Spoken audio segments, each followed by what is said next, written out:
Hello, everyone. This is Rob Golfi with Remax, the Golfi team. Welcome to the Golfi Real Estate Show with host Stephanie Vivier. So, and I asked him, I go, in 1965, 1968, how much were you, like, he worked at I think at Stelco or DeFasco. And I says, how much were people getting paid by the hour? And it was somewhere between $2 and $3 an hour. He said $2 an hour. Okay, it seems like very little. I know, $2 an hour in 1965, 1968. So I'm going to go based on what my parents did and bought in Niagara Falls on Britannia Crescent. So in 1960, it's actually in 1964. My parents bought a house on Britannia Crescent in Niagara Falls, and it's near the hospital off of Portage Road. And they bought the house for $15,000. Now it's about 1,150, 1,200 square foot bungalow, brick bungalow, simple, 3 bedrooms, and had an unfinished basement. The house is probably less than a year old, so $15,000. Now my dad worked at General Motors, okay, St. Catharines. So GM wage, and I went on ChatGPT to see what the GM wage was, and it's between $2 and $3 per hour at General Motors. And General Motors paid well. It was one of the bigger jobs that, you know, if you had a job at GM, you were considered, wow, you've got a great job. So you were making somewhere between $8,000 and $9,000 a year back those days.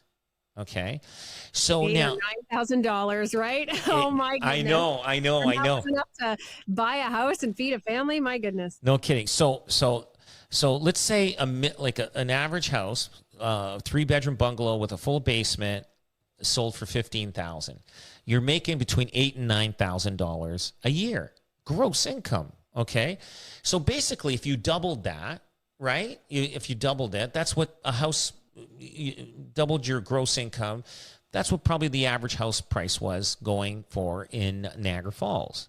So about 2 years' salary, you could buy a home. Well, 2 years' salary, and you can get a mortgage and you can buy a home. And people back those days paid their houses off fairly quick.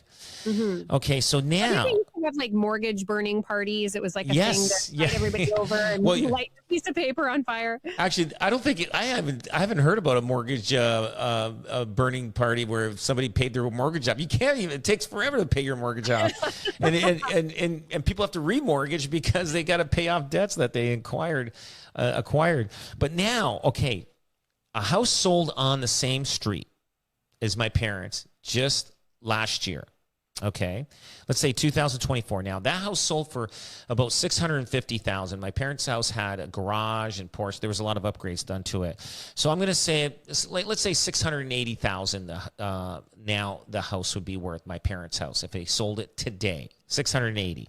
And then if we want to round it up to $700,000, let's round it. Okay, so they bought it for $15,000.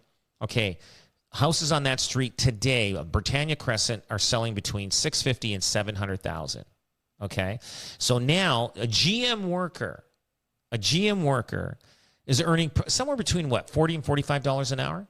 I would say that's fair. Yeah. Yeah. So they're making between $80,000 and $90,000 a year. So that's fair, right? Okay. So now, if you doubled their income, their gross income, let's say, so in 1965, it's between $8,000 and $9,000 a year. In 2024, it's $80,000 and $90,000 a year. If you doubled it, look at the difference from what housing prices versus wages are compared. Yeah. Isn't it crazy? Well, yeah. Basically, if you're going by this math, a house now should cost $200,000. That's right. That's right. Right, but that's just not the reality.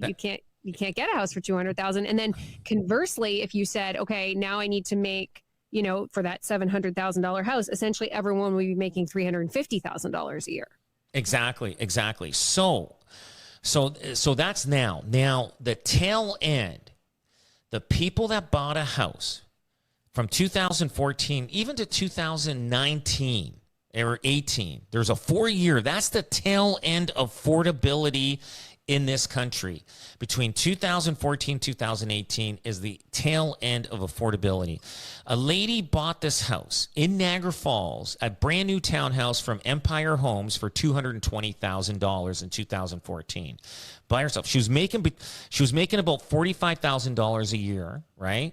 and she had and she needed a co-signer, and she had to probably work a couple of jobs to afford the house at that income, but she was able to afford the house. Wow. Barely. Yeah, right. Today, that lady is probably doubled her income. And I know, because I interviewed this lady. She's making double that. Her mortgage is a little bigger than her mortgage now is about $200,000 or $220,000. She can afford her lifestyle because her mortgage is still small.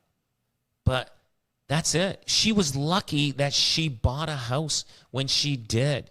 Right. If she didn't, today, even earning $90,000 a year, she would not be able to afford to buy a house.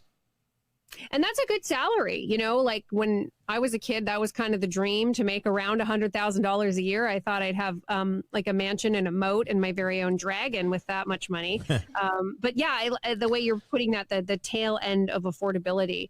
Do you think that, though, you know, are we going to continue to see that? Like, are you and I going to be chatting in a couple years from now going, man, 2024, those prices were sure good? Well, I think housing prices are going to go up moderately now for the next 10 years. They will double in 10 years.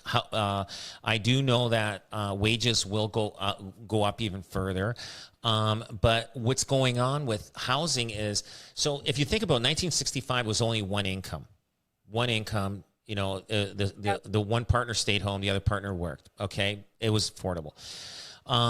In the 90s and the 2000s, then you ended up getting two incomes. So now that drove prices up a little bit.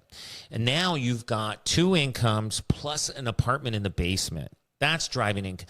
So like if you look at all the rentals now in Niagara, it's either a basement apartment or you're renting the upper floor, and you're going and you see the house for rent there, and it shows $1,500 a month, and you're like, wow, that's great.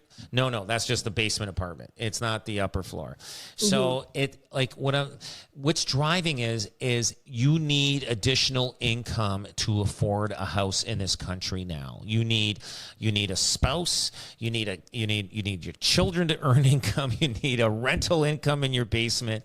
That's the only way. And every time we add more people to bring in money to help pay for that house, that's what's driving the houses up. It's the only way that you can afford it. So now you got both spouses working. Now, if somebody wants to get pregnant and have a baby, a family wants to have a baby, their income's going to be reduced dramatically. How are they going to afford that house? Because, like, let's say they're earning $90,000 a year. Let's say a husband and wife are earning $90,000 each. How are they going to, and if one goes on maternity leave, they're only going to make $500 a week or whatever. I don't know what the unemployment rate is when they stay home for having babies. What is it going to be? Like, can they afford it? It's going to be tough. They have to rent the basement out, and then maybe they have to, take pictures of the child so they can make money, and hopefully they make the cutest baby on contest someplace, Yeah, for sure. Yeah, put that new Gerber baby out there, 2024, and have it bring in some cash on social media. Crazy. Wow. People, times really have changed, but what hasn't is the Golfi team, always there for you with your biggest purchase. Rob, always thank you so much for joining us. Thank you very much. Rob Golfi from the Golfi team. Give them a call, 905-641-0308, robgolfi.com. That's Rob, GOLFI.com, and start packing. This is News Talk 610 CKTV.